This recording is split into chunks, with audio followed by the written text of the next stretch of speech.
What's up everyone, Michael from 2FAS here, and in today's video I'm gonna show you how to set up two-factor authentication for Zoom. Starting from the home screen, click on Profile on the left, scroll down to the bottom, and next to two-factor authentication there is this Turn On button. Click on it, you need to type your password.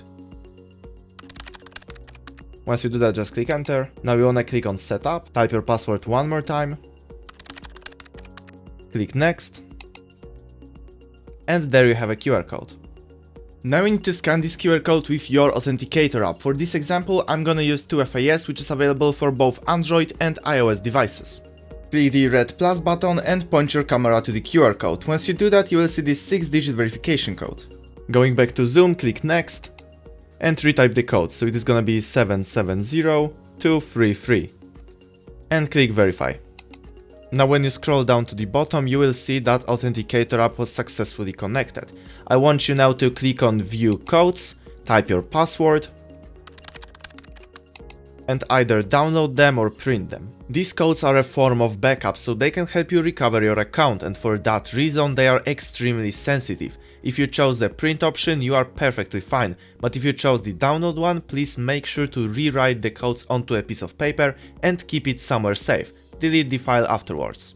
Speaking about backup, you need to realize that now with this option enabled, no one without the 6-digit verification code will be able to access your account, and this may include you if you ever lose your phone. The recovery codes are one way to stay safe, but there is a second, more convenient one. In 2FAS app, click on Settings, 2FAS Backup, and make sure Google Drive or iCloud synchronization is enabled. As you can see on iOS, it looks pretty much the same.